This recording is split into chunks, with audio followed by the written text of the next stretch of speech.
I thought I'd give some food for thought for some topics that I have conjured about that don't really have any good or bad answers, but just curious thoughts.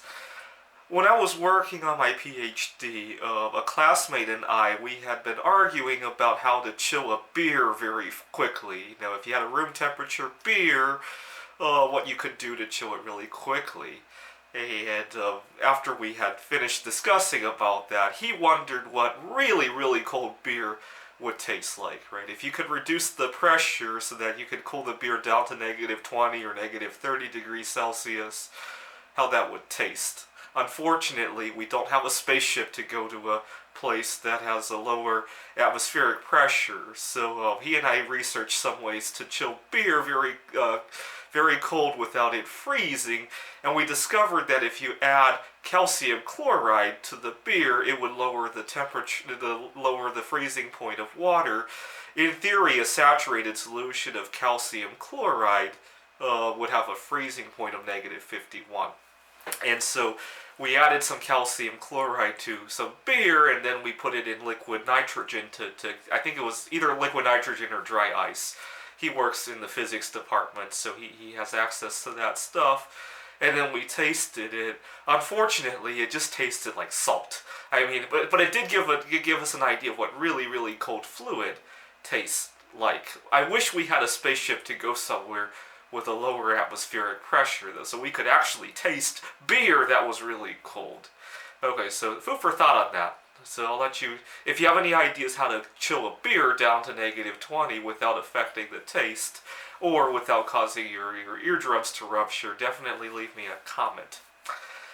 2 years ago, I was traveling in Tokyo, and when I left Tokyo, when I went to line up for security to fly out of Tokyo, I got a really, really sad feeling because I thought one day I'm gonna leave Tokyo for the last time in the rest of my life, and I won't even know it's the last time. And unfortunately, it could have been that time 2 years ago. It's probably not, but you'll never know. And so I got a really sad feeling. I don't know why I felt that in Tokyo, though. I didn't feel it when I was leaving Taiwan. I didn't really feel it when I was leaving Gdansk Bay a few years ago. I didn't feel it when I was leaving my family's home in Pittsburgh, although my family has moved out of Pittsburgh. I should have felt it. But I really, really got this feeling when I was leaving Tokyo, and I wonder if anybody else ever feels that way when they leave their favorite vacation spot. Okay, another thought I got earlier this year during Christmas was that Christmas, it comes once every year, right?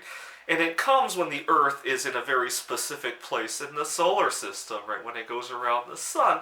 I've always wondered if you went far, far enough from the Earth and looked at the Earth through a telescope, if you could see Christmas from interstellar space. You know, you could see this part of the solar system just being a little bit brighter than the rest of the solar system. I don't know why this idea came up when I was celebrating Christmas last year, but for some reason I thought it'd be interesting to see what Christmas looks like from interstellar space. I'm working on a computer science problem that borders on some unsolved problems of computer science, like P equals NP, whether or not P equals NP especially. A lot of my computer games kind of depend on that. And it makes me wonder if the universe is big enough, right, especially if it's infinite, could there be somebody out there who has already solved that problem and we're just too stupid to find them or to find the solution before they do, right? I often think in terms of that. Okay, 17 years ago now, I stopped drinking soda. I used to have a very bad soda habit. Right now I'm drinking some black tea, but I used to drink about 3 or 4 containers just like this of soda every day. And it makes me wonder, you know, because obviously a soda habit like that would probably shorten your life expectancy, which means that your investments have a lot less longer to grow. You have bigger healthcare costs. I wonder if somebody did the math, what the opportunity cost of every soda is. I wouldn't be surprised if the opportunity cost of drinking a 2-liter soda was like in the order of thousands of dollars if you averaged it all out. I would love to see a calculation like that. because I can't think of too many people who could justify spending thousands of dollars on a 2-liter soda, but unfortunately nobody has done the math. I've done research on it myself. My best estimate was thousands of dollars. I gotta show you guys the math at some point. Okay, moving on. If you are single, have you ever wondered what your future spouse is doing today before you meet him or her? Have you ever thought about that? And if you're single, how many dates do you go on before you decide who you get married to, right? If you go on 20 dates and then you marry somebody, you're kind of acknowledging that 5% of the population you're willing to marry, right? Which is kind of awkward if you really stop to think about it, right? When I was in high school, I had a friend who got in trouble for drinking and driving, and I really despise the idea of drunk driving. I don't like to drink, so that's probably why. And it makes me wonder what the section of hell for people who die from drinking and driving, what that looks like, right? Have you ever wondered just how much poop the whole world, 7.8 billion people, produce every day? When I was in high school, I had a classmate who was trying to lose weight. He made it a New Year's resolution to lose weight, and a few weeks later, when I asked him how he was doing, he said not good. And I asked him why, and he said that it was because he hadn't had a bowel movement for 2 weeks, and that's why he's gaining a lot of weight, right?